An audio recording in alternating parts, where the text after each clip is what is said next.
अस्सलाम वालेकुम स्टूडेंट्स। अच्छा, ऐसे कि हम लोग जो है वो आपके पेपर काफ़ी करीब आए हुए हैं सेकंड ईयर के और फर्स्ट ईयर के भी। हम जो है ना, मैं सेकंड ईयर के जो जो कुछ टॉपिक हैं जो कि काफ़ी डिफ़िकल्ट बच्चों को लगते हैं, लेकिन वो बहुत ज़्यादा इंपॉर्टेंट हैं, यानी कि पेपर में आने का बहुत ज़्यादा चांस है। तो वो काफ़ी क्विकली जो है ना, आपको मैं सारे वो टॉपिक जो है समझा दूंगा इंशाल्लाह। तो आज का मेरा टॉपिक नेक्स्ट आपका सेकंड ईयर का चैप्टर है इनहेरिटेंस। ठीक है ना। इनहेरिटेंस में इसमें एक क्वेश्चन है मेंडल लॉ ऑफ सेग्रीगेशन। ठीक है, मेंडल के लॉ आपने पढ़े होंगे, 10th क्लास में भी आप लोगों ने पढ़े हैं। तो मेंडल के लॉ यहाँ पे हम लोग जो है वो स्टडी करेंगे। फर्स्ट ऑफ ऑल, इससे पहले कि हम मेंडल के लॉस को स्टडी करें, उसमें फर्स्ट ऑफ ऑल कुछ हमारे पास जो है वो कुछ की वर्ड्स हैं। इन की वर्ड्स को जानना बहुत ज़रूरी है। इसके बाद फिर हम मेंडल का लॉ जो है वो स्टडी करना स्टार्ट करेंगे। एक्चुअली जो था ना मेंडल, ये एक हमारे पास प्रीस्ट था और ये जो है वो नेचुरलिस्ट था। इसको नेचर से बड़ी बड़ा लव था। ठीक है, इसने जो है ना फर्स्ट ऑफ ऑल इनहेरिटेंस के ऊपर इसने काम किया। इसने हमें ये बात बताई कि जी जो कैरेक्टरिस्टिक्स होती हैं वो पेरेंट से ऑफस्प्रिंग में बच्चों में ट्रांसफर होते हैं। ये बात पहले पता नहीं थी और मेंडल को ये बात नहीं पता थी कि जीन्स होती हैं। मेंडल को ये पता था कि कोई कुछ फैक्टर है, मतलब कुछ ऐसी खसूसियात हैं, कुछ ऐसी चीज़ें हैं जो पेरेंट से बच्चों में ट्रांसफ़र होती हैं। ठीक है ना, इसको यानी कि पेरेंट से ऑफस्प्रिंग में ट्रांसफ़र होती हैं। इसको इस बात का आइडिया था। इसने उनको उन तमाम ट्रेड्स को, उन तमाम खसूसियात को फैक्टर का नाम दिया इसने। यानी कि जीन्स को, इसको ये पता नहीं था कि जीन आगे ट्रांसफ़र होते हैं। वो तो हमें आज पता है ना कि जीन आगे ट्रांसफ़र होते हैं। उन जीन्स को मेंडल ने उस दौर में फैक्टर्स का नाम दिया। इसने कहा भी कुछ ऐसे फैक्टर होते हैं जो पेरेंट्स से आगे ऑफस्प्रिंग्स में बच्चों में ट्रांसफ़र होते हैं और इसी चीज़ को जो है वो हम इनहेरिटेंस का नाम देते हैं। और इसने पी प्लांट के ऊपर काम किया था। इसने 28,000 पी प्लांट्स के ऊपर काम किया। इसने 7 ट्रेड्स को स्टडी किया, 7 कंट्रास्टिंग ट्रेड्स को स्टडी किया। तो ये सारी बातें हम पहले भी डिस्कस कर चुके हैं। आज हम जो है इसको क्विकली देखेंगे कि मेंडल ने क्या जो है हमें इसके बारे में मेन चीज़ें, इस लॉ में मेन क्या चीज़ है। ओके, फर्स्ट ऑफ ऑल अगर हम बात कर लें ये कुछ कीवर्ड्स हैं। होमोजाइगस। होमोजाइगस हमारे पास ऐसी चीज़ है, अगर आपके पास जो जीन्स हैं, जीन्स का जो कम्बिनेशन है वो अगर सेम आ रहा है तो उसको हम बोलते हैं होमोजाइगस। इस तरह कैपिटल आर दोनों सेम है तो इसको हम बोलेंगे होमोजाइगस। स्मॉल आर दोनों सेम है तो इसको हम बोलेंगे होमोजाइगस। चाहे कोई भी हो सकता है, जीन का जो पेयर है कोई भी हो सकता है। अगर कैपिटल बी है फिर भी ये होमोजाइगस है। अगर स्मॉल बी है फिर भी ये क्या है, होमोजाइगस है। ओके, इसके बाद हेट्रोजाइगस। अगर हमारे पास डिफरेंट जीन्स हों, डिफरेंट जो है वो जीन है, इसको हम बोलते हैं हेट्रोजाइगस। जिस तरह अगर आप यहाँ पे देख ले, कैपिटल आर है, स्मॉल आर है, ये हमारे पास हेट्रोजाइगस कंडीशन है, दोनों सेम नहीं है। अगर ये कैपिटल ए भी हो सकता है, स्मॉल ए भी हो सकता है। यहाँ से अगर आप देख लें, कैपिटल बी भी हो सकता है और स्मॉल बी भी हो सकता है। यानी कि अगर जीन्स जो जीनोटाइप है, जीन का जो हमारे पास एक पेयर है, अगर दोनों वो डिफरेंट है तो हम उसको हेट्रोजाइगस का नाम देते हैं। फिर है मोनोहाइब्रिड। अगर आप किसी भी एक सिंगल ट्रेड को स्टडी करते हैं, यानी कि एक सिर्फ चीज़ को स्टडी करते हैं किसी भी प्लांट की या एनिमल की, उसको हम मोनोहाइब्रिड क्रॉस कहते हैं। इसमें जो है सीड की शेप अगर आप स्टडी कर रहे हैं तो वो मोनोहाइब्रिड क्रॉस कहलाएगा।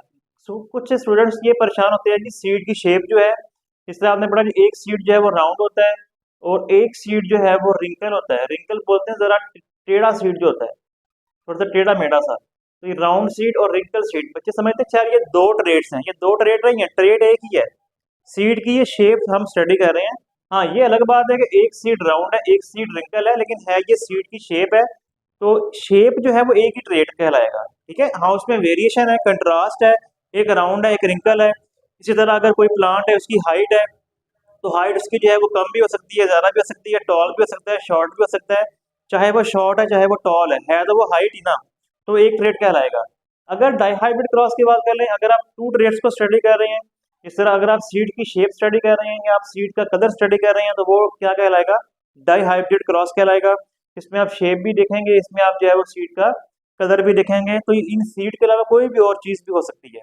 इसके अलावा अगर हम बात करें अलील क्या होता है, alternate form of gene is called allele. इस तरह अगर कैपिटल ए है, सार इसके स्मॉल ए है, ये दोनों आपस में अलील्स कहलाते हैं। ठीक है ना, मतलब एक दूसरे के कंपेनियन। ओके, इसके बाद अगर हम बात कर लें जीन क्या होता है, पीस ऑफ डीएनए को हम क्या बोलते हैं, जीन कहते हैं। इसके अलावा क्या है, जीनोटाइप है। जीनोटाइप क्या चीज़ है, कम्बिनेशन ऑफ जीन्स। यानी कि अगर कैपिटल ए है, स्मॉल है, कैपिटल बी है, स्मॉल बी है, स्मॉल बी है, तो ये सारी की सारी क्या है, डिफरेंट तरह के जीनोटाइप है, यानी कि जीन्स की जो अरेंजमेंट है वो सारी क्या कहलाती है, जीनोटाइप। तो यह फिनोटाइप क्या चीज़ है, physical appearance of a trait like skin colour, hair colour, eye colour, यानी कि जो फिजिकली आपको नजर आ रहा है ना उसको हम बोलते हैं फिनोटाइप। यानी कि असल में सपोज कि मैं कहूँ ये कैपिटल ए जो है ना आपके पास, ये आपकी जो है ना वाइट स्किन के लिए रिस्पॉन्सिबल है, यानी कि आपकी जो आपका जो बॉडी का कलर है वो वाइट है अगर, तो उसके पीछे अगर कैपिटल ए है तो ये जीनोटाइप है, और ये जो रंग बन गया है आपका वाइट, ये क्या है, ये फिनोटाइप है जो आपको सामने नजर आ रहा है। तो इस तरह ये इसको बोलते हैं फिनोटाइप। ओके, इसके बाद हम नेक्स्ट स्टडी करते हैं मेडल का लॉ ऑफ सेग्रीगेशन। कि मेडल का लॉ ऑफ सेग्रीगेशन जो है ना पेपर में आने का काफी ज्यादा चांस है, तो इसको आप लाजमी करें। ये पहले भी आ चुका है लॉन्ग के अंदर। फर्स्ट ऑफ ऑल हम इसको ना यहाँ पे इसको स्टडी करते हैं, और उसके बाद फिर इसकी एंड पे जो है ना इसकी जो स्टेटमेंट है ये मैं आपको समझाऊंगा कि इसकी स्टेटमेंट क्या कहती है। ये हम सारा पहले पढ़ लेंगे, उसके बाद एंड पे मैं आपको बताऊंगा कि ये स्टेटमेंट किस तरह जो है वो हम फुलफिल करेंगे, स्टेटमेंट को किस तरह हम प्रूफ करेंगे। फर्स्ट ऑफ ऑल अगर आप यहाँ पे देखें मेंडल ने क्या किया, मेंडल ने होमोजाइगस कंडीशन में एक प्लांट ले लिया कैपिटल आर, ये उसके पास जो है वो, इस प्लांट के पास कौन से सीड थे, राउंड सीड थे। एक उसने प्लांट लिया स्मॉल आर, ये भी होमोजाइगस है। लेकिन ये वाला जो होमोजाइगस है ना, ये वाला होमोजाइगस ये डोमिनेंट है, क्योंकि कैपिटल आर जो होता है ये हमारे पास, इसको हम क्या बोलेंगे कि ये जो है वो डोमिनेंट कंडीशन है। जहां जहां पे कैपिटल आर आएगा तो ये स्मॉल आर को सुप्रेस कर देगा, दबा देगा। कैपिटल आर की मौजूदगी में स्मॉल आर जो कि हेटेरोजाइगस, जो कि रिसेसिव है, ये जाहिर नहीं हो पाएगा। अगर यहाँ पे ये भी होमोजाइगस है लेकिन ये होमोजाइगस रिसेसिव है, ये होमोजाइगस रिसेसिव है, ये भी इसने प्लांट लिया जिसके ऊपर ये वाला रिंकल सीड थे, दोनों आर स्मॉल है रिंकल सीड के लिए था, दोनों आर कैपिटल है राउंड सीड के लिए था। कैपिटल आर जो है वो डोमिनेंट है और ये वाला क्या है जी, रिसेसिव है। ओके, अब इसके ये दो प्लांट हैं, जब इनके अंदर मियोसिस होती है, जब इनके गैमीट्स बनते हैं, मतलब जब इनके सेक्स सेल बनते हैं, तो अगर दोनों आर सेम होंगे तो एक आर नीचे आएगा, हम इसको एक आर को ही देखेंगे क्योंकि दोनों सेम है। तो सेम अगर दोनों है तो एक एक को ही हम देख लें तो काफ़ी होगा। यहाँ पर भी दोनों आर स्मॉल आर सेम है, तो हम यहाँ पे एक ही स्मॉल आर को नीचे लेकर आएंगे। ये इसके गैमीट्स हैं, मतलब इसके अंदर मियोसिस हुई, गैमीट्स बन गए, इसके अंदर मियोसिस हुई और क्या बन गया, गैमीट की फॉर्मेशन हो गई। ओके, ये सारे के सारे गैमीट बन गए, ये वाला भी एक गैमीट आ गया, ये वाला भी एक गैमीट आ गया। जब गैमीट्स होते हैं ये आपस में फ्यूज करेंगे तो क्या होगा, कैपिटल आर स्मॉल आर जब मिलेंगे, हो सकता है कि ये स्पर्म हो, ये एग हो, या ये स्पर्म हो, ये वाला एग हो, ये कोई मसला नहीं है, हम सिर्फ इसको गैमीट्स ही कहेंगे। ये तो अंडरस्टूड है कि जाहिर बात है कि एक स्पर्म होगा और एक एग ही होगा। और उसके बाद जब ये वाला दोनों मिलेंगे तो ये बन जाएगा राउंड, ये वाला प्लांट जो था ना ये बन गया राउंड सीड वाला, क्योंकि इसमें कैपिटल आर भी है स्मॉल आर भी है। कैपिटल जो आर होता है इसकी मौजूदगी में स्मॉल आर जो कि रिसेसिव ट्रेट है ये अपने आप को जाहिर नहीं कर पाएगा। कैपिटल आर जो होगा ये राउंड के लिए था, तो ये ये वाला प्लांट, सारे के सारे प्लांट जो होंगे इसके ऊपर राउंड सीड लगेंगे। इसको उसने नाम दे दिया जी F1 का, ये इसने नाम क्या दे दिया इसको F1 का। जब आप ये सारा लिखेंगे ना लॉन्ग क्वेश्चन के अंदर, तो ये सारी चीज़ें आपने लिखनी है, जो मैंने सारी यहाँ पे मेंशन की है सारी आपने लिखनी है। इसके लिखने के जो है वो आपको मार्क्स मिलेंगे, वरना आपके मार्क्स जो है वो डिटेक्ट कर लेगा। तो F1 हमारे पास बन चुकी है, उसने क्या किया, उसने F1 को F1 से क्रॉस करवा दिया, मतलब इस तरह का प्लान लिया यहाँ पे, इस तरह का प्लान लिया, दोबारा यहाँ पे इन दोनों को आपस में क्रॉस करवाया। तो इसके फर्स्ट ऑफ ऑल क्रॉस करवाने के लिए हम क्या बनाएंगे, इसके हम जो है गैमीट बनाएंगे, ठीक है, इसके गैमीट बनाएंगे। तो कैपिटल आर स्मॉल आर ये हेटेरोजाइगस कंडीशन है, capital R small R heterozygous condition है, ये F1 है, ये F1 थी ना, तो F1 को हमने F1 से क्रॉस करवा दिया। ओके, अब यहाँ पे दोनों आर अगर डिफरेंट होंगे तो ये दोनों ही हम नीचे लेकर आएंगे गैमीट के अंदर, कैपिटल आर भी नीचे आएगा स्मॉल आर भी नीचे आएगा। ये आपने एक समय रूल है, इसको आपने याद रखना है कि दोनों आर अगर डिफरेंट हो तो आपने दोनों को नीचे लेके आना है, या कोई भी अगर यहाँ पे डिफरेंट होगा तो आपने उनको नीचे लेके आना है जीन्स को। ये कैपिटल आर ये भी नीचे आएगा, स्मॉल आर ये भी नीचे आएगा।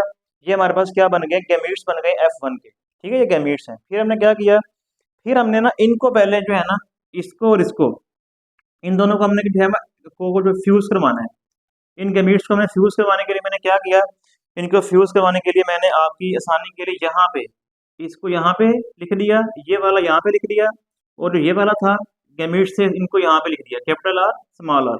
पनिट स्क्वायर आपको पता ही है, इसके जरिए हमने इसको फ्यूज करवाया, कैपिटल आर से मिल गया तो कैपिटल आर स्मॉल आर से मिल गया, ये बन गया। फिर उसके बाद जो था स्मॉल आर ये वाला, इससे मिल गया तो स्मॉल आर कैपिटल आर, ये स्मॉल आर से मिल गया तो स्मॉल आर। ये रिजल्ट क्या आ गया, ये रिजल्ट आ गया 3:1। ये आप पहले पढ़ चुकी हैं 3:1, यहाँ तक आप मैट्रिक के अंदर भी पढ़ कर आए हैं। अब उसने 3:1 यहाँ पे आ चुकी है, उसने असल में दोबारा क्या किया, उसने जो है ना जो F1 F ये अब ये बन चुकी है F2।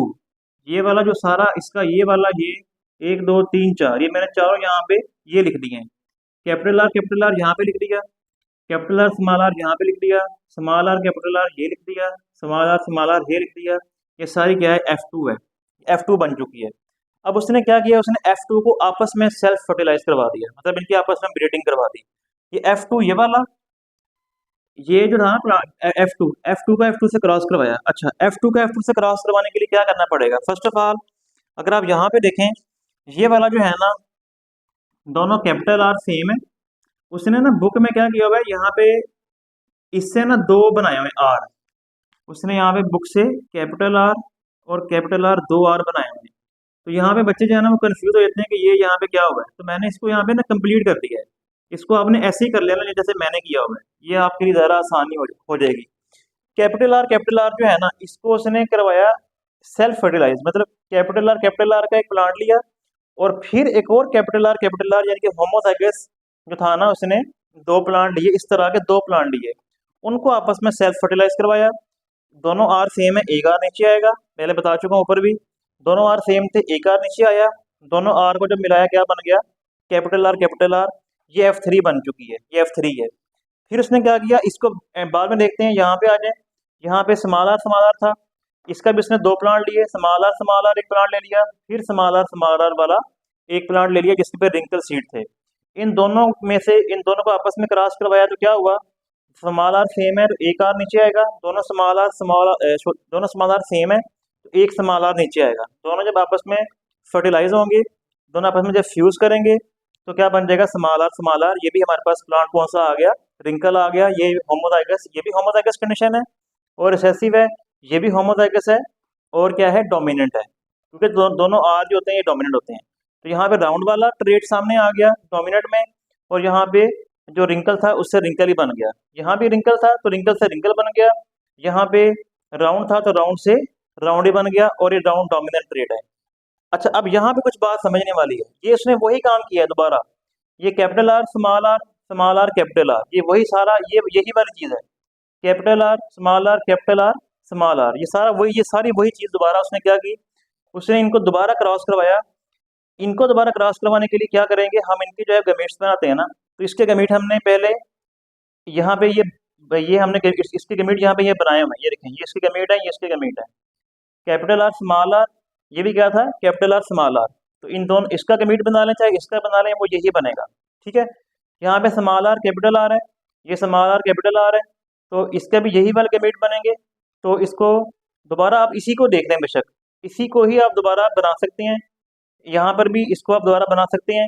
तो यहाँ पे जब इसको दोबारा हम क्रॉस करवाएंगे तो क्या बन जाएगा, वही 3:1 बन जाएगा, क्योंकि ये वही, ये और ये एक ही चीज़ है, ये और ये एक ही चीज़ है।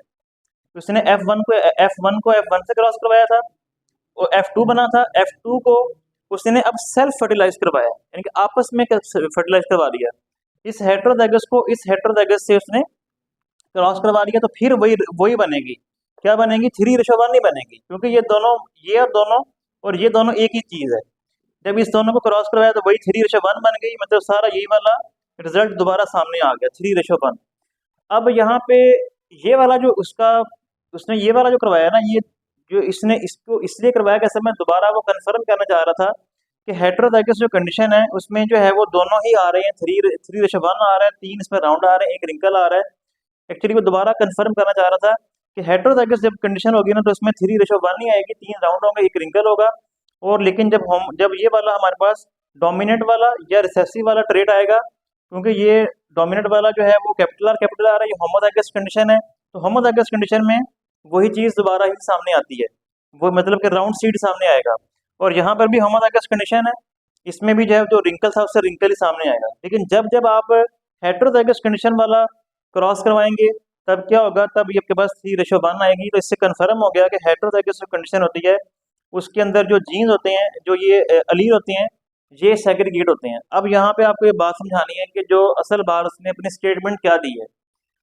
उसकी स्टेटमेंट है जी, इसकी अपना मेंडल की, कि two alleles for each trait in an individual segregate from each other. Two allele कौन से हैं? अभी आप यहाँ पे देखें कि दोनों आर, ये दोनों आपस में अलील हैं। ये भी दोनों आपस में क्या है? अलील्स हैं। यही तो वो कह रहा है कि to Aleel for each trait, यानी कि ये भी राउंड ट्रेट है, ये भी राउंड ट्रेट है, ये रिंकल ट्रेट है, ये रिंकल ट्रेट है। दोनों अलील जो है वो कोई ना कोई ट्रेट के लिए रिस्पॉन्सिबल है। कह रहा है दोनों जो अलील है ना, इन एन इंडिविजुअल, ये दोनों किसी इंडिविजुअल के अंदर है, किसी ऑर्गेनिज्म के अंदर है। क्या होता है? इनको सेग्रीगेट फ्रॉम ईच अदर। कह रहा है ये आपस में अलग अलग हो जाते हैं। ये वाला और ये वाला अलग अलग हो जाएगा, ये वाला और ये वाला क्या हो जाएगा? अलग अलग हो जाएगा। कब होगा? Each other at meiosis. और ये जब मियोसिस होती है, क्योंकि आपको पता है कि जब ये गैमीट फॉर्मेशन होती है तो गैमीट फॉर्मेशन किसके जरिए होती है? इस इंडिविजुअल में और इस इंडिविजुअल में मियोसिस हो रही है। तो ये वाला भी सेग्रीगेट हो गया, यहाँ पे आर नीचे आ गया, ये सेग्रीगेट हो गया, अलग हो गया, यहाँ पे ये एक आर नीचे आ गया। तो ये दोनों सेग्रीगेट हुए, ये भी सेग्रीगेट हुए, ये भी सेग्रीगेट हुए। इसका ये वाला आर नीचे आ गया, इसका ये वाला आर जो है वो नीचे आ गया। जब दोनों आपस में कंबाइन किए तो यही उसने आगे लिखा है, and each gamete receive one allele. यानी कि ये वाला जो गमीट है, इन दोनों में से इसके पास एक अलील आएगा, रिसीव वन अलील। यानी कि ईच, ये भी ईच गमीट है, एक गमीट है, ये भी एक गमीट है। इन दोनों के पास इनमें से एक एक ही अलील नीचे आएगा। तो इन दोनों गैमीट्स ने रिसीव कर लिया एक गैमीट को, एक सॉरी अलील को। इसमें से भी एक अलील नीचे आ गया, इसमें से भी एक अलील नीचे आ गया गैमीट के अंदर। ठीक हो गया? अब इन दोनों गैमीट्स के पास इन दोनों में से एक एक अलील आ गया। सेग्रीगेशन होने के बाद मतलब ये दोनों अलग अलग हुए, ये भी अलग अलग हुए, तो एक एक नीचे आ गया गैमीट के अंदर। और इसके बाद क्या होगा? And alleles unite again at random fertilization of gametes. जब इन दोनों गैमीट्स की रैंडमली फर्टिलाइजेशन होगी तो ये दोबारा क्या हो जाएंगे? यूनाइट हो जाएंगे। और यूनाइट होने के बाद ये जो आपके सामने जो भी ट्रेट आएगा, वो चाहे डोमिनेंट वाला है या रिसेसिव वाला है, उन दोनों में से कोई एक जो है वो क्या हो जाएगा? जाहिर हो जाएगा। यही वो कहता है कि जी and alleles unite again at random fertilization of gametes. कि गैमीट्स जो ये वाले हैं इनकी रैंडमली क्या हुई, मतलब कोई पता नहीं, ये वाला आया, ये वाला आया, इस तरह के बहुत सारे होते हैं ना। मैंने यहाँ पे एक एक बनाया, इस तरह के बहुत सारे होते हैं। जब इनकी रैंडमली ये फर्टिलाइज करेंगे, आपस में मिलेंगे, तो यहाँ पे दोबारा जो होगा, ये जो अलील होंगे दोबारा क्या हो जाएंगे? यूनाइट अगेन, दोबारा इकट्ठे हो जाएंगे। व्हेन जाइगोट इज फॉर्म, जब जाइगोट बनेगा। तो यानी कि यहाँ पे ये जो यहाँ पे जब जाइगोट, जब दोनों आपस में मिलेंगे तो जो जाइगोट बनेगा उसके अंदर ये दोबारा क्या हो जाएंगे? इकट्ठे हो जाएंगे। तो यही इसका लॉ ऑफ सेग्रीगेशन यही कहता है कि भाई जब कोई भी इंडिविजुअल होता है, उसके अंदर जब मियोसिस होती है तो उसके जो ये अलील होते हैं ये सेग्रीगेट होते हैं। ये वाला अपनी जगह पे सेग्रीगेट हो गया, ठीक है जी, ये वाला अपनी जगह पे सेग्रीगेट हो गया। ये दोनों भी अपनी जगह पे सेग्रीगेट हुए ड्यूरिंग मियोसिस, और गैमीट के अंदर ये चले गए। और दोनों गैमीट्स के पास एक एक अलील जाएगा दोनों तरफ से। ये सपोज कि ये मेल है या ये फीमेल है, तो दोनों इंडिविजुअल ये आपको अलग अलग दिखाएगा। तो यहाँ पे जब दोनों आपस में दोबारा यूनाइट करेंगे, दोबारा जब ये यूनाइट करेंगे, फ्यूज करेंगे, तो ये दोनों अलील जो होंगे, जो कि यहाँ पे सेपरेट हो गए थे, सेग्रीगेट हो गए थे, दोबारा क्या हो जाएंगे? इकट्ठे हो जाएंगे। ये इकट्ठे हुए हैं, तो इसीलिए ही राउंड और रिंकल ये हमारे पास सामने हमें ये दिखे ना। यहाँ पे राउंड था, यहाँ पे रिंकल था, यहाँ पे क्या हो गया? सिर्फ राउंड हो गया। अब यहाँ पे जब इसने जब ये करवाया है F1 को, F1 से जब हमने क्रॉस करवाया, तो कैपिटल आर स्मॉल आर, ये देखे ना यहाँ पे, इसको हमने क्रॉस करवाया, कैपिटल आर से स्मॉल आर ये आ गया, कैपिटल आर स्मॉल आर ये आ गया, दोनों को हमने दोबारा क्रॉस करवाया। अब ये कैपिटल आर और स्मॉल आर आपस में दोबारा क्या हुए हैं? सेग्रीगेट हुए हैं। ये देखें, ये इससे ये वाला आर बन गया, इससे ये वाला आर आ गया, ये गैमीट्स है। दोनों आर डिफरेंट थे, एक इधर आ गया, एक इधर आ गया, इधर दोनों डिफरेंट है, एक आर इधर आ गया, एक आर इधर आ गया। तो यहाँ पे फिर क्या हो रही है? सेग्रीगेशन हो रही है। सेग्रीगेशन होने के बाद क्या रिजल्ट आया? जब हमने इन गैमेट्स को दोबारा मिलाया तो 3:1 आ गया। यानी कि इसमें राउंड भी आ गया और रिंकल भी आ गया। ये राउंड और रिंकल आने का मतलब ये है कि इनकी सेग्रीगेशन हुई है, इसकी भी हुई है और इसकी भी हुई है। सेग्रीगेशन भी हुई है और दोबारा ये मिले भी हैं। सेग्रीगेशन होने की वजह से ही ये तीन जो है वो राउंड बन गए हैं और एक रिंकल बन गया। यानी कि जो रिंकल वाला पहले उसके पेरेंट्स थे, पेरेंट्स वाला दोबारा यहाँ पे जाहिर हो गया है, क्योंकि ये सेग्रीगेशन हुई है। अगर ये small R capital R small R अलग ना होता, ये वाला कैपिटल आर स्मॉल आर अलग ना होता, यानी कि सेपरेट ना होता, यानी कि अगर इनकी सेग्रीगेशन नहीं ना होती तो ये आपके पास रिंकल वाला आना ही नहीं था। यानी कि यही तो मेंडल आपको बताना चाहता है कि भाई जो सेग्रीगेशन होती है वो होती है ड्यूरिंग मियोसिस। सेग्रीगेशन क्या होती है? वो होती है। इसी वजह से ही आपके पास 3:1 आई है, 3 यानी कि राउंड आ गए हैं, 1 रिंकल आ गया है।